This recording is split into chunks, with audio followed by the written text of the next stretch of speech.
Size isterseniz yılbaşı, isterseniz senenin her zamanında yapabileceğiniz süper lezzetli bir fırın hindi tarifiyle gelmiş bulunuyorum. Efendim çok basit ve çok lezzetli bir tarif. Özellikle kullanacağımız hindinin bu but kısmından olmasına dikkat edin. Kemikli olsun olmasın. En kolay ve senenin her döneminde bulunan et budur. 2 paket aldım. Yaklaşık 1 kilo civarında hindi etim var. Ve bu piştiği zaman gerçekten böyle kuzu eti gibi güzelcecik pişiyor. Ama ondan önce birazcık sebzeli garnitürlerini hazırlamaya başlayacağım.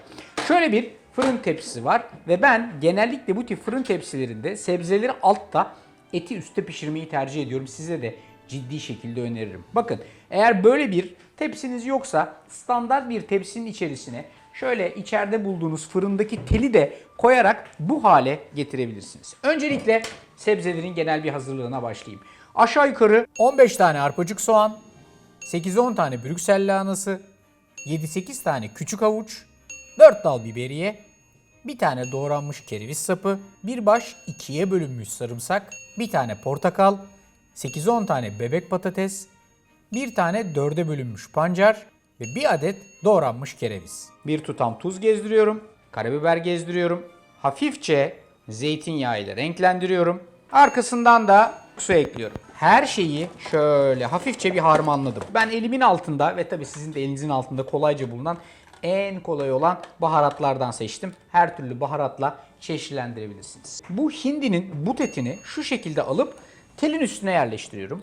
Bunlar en kolay bulunan, bir kez daha tekrar ediyorum ve senenin her döneminde bulunan et olduğu için özellikle bunu yapmayı tercih ettim. Üstüne bir parçacık tuz, birazcık karabiber ve yine hafifçe zeytinyağı gezdiriyorum. Zeytinyağı şöyle üstüne tuz ve karabiberle masaj yaparak yediriyorum. Hemen arkasından üstüne bir tane fırın kağıdı yerleştiriyorum. Ve fırın kağıdını da şöyle alüminyum folyoyla güzelce kapatıyorum. Efendim her şey hazır. Şimdi bu kadar kolay ve bu kadar lezzetli bir yemek. Siz mutfakta her işinizi yaparken boş fırınınız sizin için her şeyi halledecek. 200 dereceye önceden ısıtılmış fırına bunu atıyorsunuz ve yaklaşık 2-2,5 saat kadar 200 derecede pişiriyorsunuz. Boş fırınımın benim bunun içerisine her tarafını eşit ve güzel şekilde pişireceğinden hiçbir şüphem yok. Pişirme süresini uzatıp dereceyi düşürdükçe çok daha güzel ve lokum gibi etler elde edersiniz. Ben kemiksiz bir et kullandığım için aşağı yukarı 2,5 saatte mükemmel bir sonuca erişeceğim. 200 derece bu şekilde 2,5 saat. Size de mutfakta her işinizi yapacak tonla zaman kalıyor. Mükemmel bir tarif geliyor.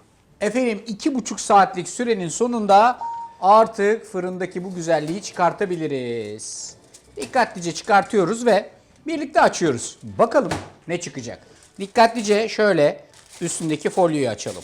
Fırın kağıdını da açtık. Gördüğünüz gibi müthiş pişti. Dikkatli bir vaziyette önce fazlaca sıcak tabii eti alıyorum. Bak şu etin nasıl lime lime dağılmaya meyilli olduğunu görün. Bak kendi kendine dağılıyor. Eti olayın tam kalbine yerleştirdikten sonra sebzeleri güzel güzel tabağın kenarına böyle diziyorum. Şimdi tabağı bu şekilde sebzelerle doldurdum. Birazcık fazla şey olduğunu düşünebilirsiniz ama şu portakalın bak şu lezzetli suyunu bu tencerenin içerisine sıkıyorum, tamam mı? Bütün bu tencerenin dibinde kalan lezzetleri yeniden tarifin içerisine transfer edeceğiz. Çünkü bütün lezzetler aslında bu fırın kabının içine geçmiş durumda. Bunların hepsini yeniden bir sos yapıp içerisine katacağız. Bir spatula ya da bir çırpma teliyle portakal suyuyla kenarlarını azıcık bir kazıyın. Şu anda bunlar size komple yanık gibi gözüküyor olabilir.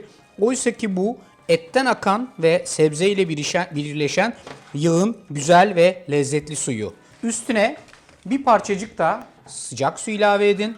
Güzelce kazıdık ve gördüğünüz gibi bütün bu kaliteli su aslında içerideki her şeyle birleşti. Şimdi hafifçe bir un gezdiriyorum. Unu da burada suyun içerisine yedirdikten sonra şöylecene direkt olarak ocağa gidiyorum. Altını orta kısık ateşte yakıyorum.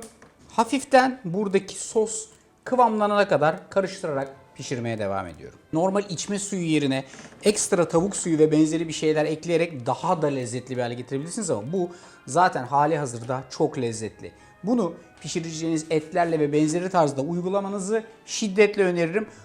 Bunun rengi döndü, kötü, biraz filan yandı, aman bunu atalım, kaldıralım, direkt yıkayalım filan derseniz gerçekten muazzam bir lezzetten mahrum kalmış olursunuz. Bunu alıyorum ve şöyle bir süzgeçten geçirip etin yanında servis etmek için güzel bir ördeğe transfer ediyorum. Şimdi böyle güzel bir yemek yapmanın en güzel tarafı da şöyle güzel bunu servisi yapmaktır. Bakın bu aslına bakarsanız yabancıların böyle brown gravy dedikleri biraz güzel, hafif koyu renkli bir gravy sos. Bunu yapmazsanız bütün lezzeti o tencerenin içerisinde bırakmış olursunuz. Ben de bu lezzeti asla o tencerenin içerisinde bırakacak göz yok. Sonra arkasından tadım kısmı. Bak sarımsaklar krema gibi olmuşlar. Bak sarımsak, kereviz, Brüksel lahanası ve arpacık soğan.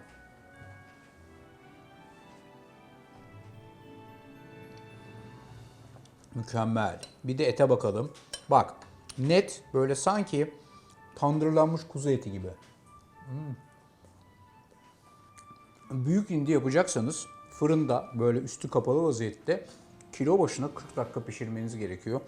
Bu arkadaşı biz birazcık daha uzun pişirdik ama sonuç mükemmel oldu. Et de lime lime dağılıyor. Şimdiden hepinizin yeni yılı kutlu olsun diyorum ve muhteşem bir hindiyle aranızdan ayrılıyorum. Umarım uygularsınız.